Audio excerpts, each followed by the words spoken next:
Et on part à Rome, retrouver Valérie Dupont, notre correspondante en Italie. Valérie Dupont, suite à ce sommet, qu'est-ce que l'on peut en retenir? C'est surtout la vaccination pour tous qui était au cœur des déclarations. Oui, en effet, la vaccination qui a été mise au centre des discussions par Ursula von der Leyen et Mario Draghi.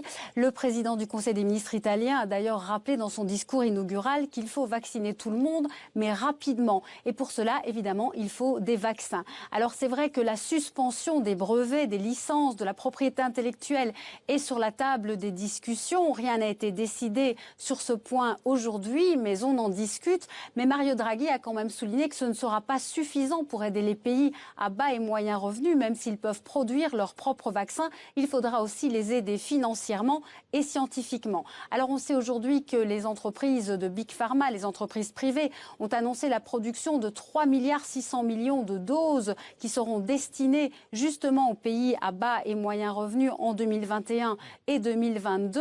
On sait aussi que certains pays comme la Chine ont proposé des aides fortes, 3 milliards de dollars pour aider justement les pays les plus en difficulté à sortir de cette pandémie dans les prochains mois, dans les prochaines années. Mais c'est vrai que la discussion s'est fortement centrée autour de l'accélération de la vaccination dans les pays qui sont en retard sur ce point-là. Et l'OMS et la Commission européenne ont vraiment insisté sur ce point. Alors le sommet vient de se terminer sur une déclaration, la déclaration de Rome, un texte de 5 pages, 16 points d'intention où les États participants s'engagent évidemment à sortir le plus rapidement possible, à contrôler le mieux possible la fin de l'épidémie actuelle, mais surtout il parle du futur. Si dans le futur un nouveau virus provoque une nouvelle épidémie, il faudra avoir, je dirais, un ordre de marche totalement différent en remettant au centre l'individu, la santé publique et surtout la diplomatie de la multilatéralité, donc vraiment la diplomatie internationale qui doit avoir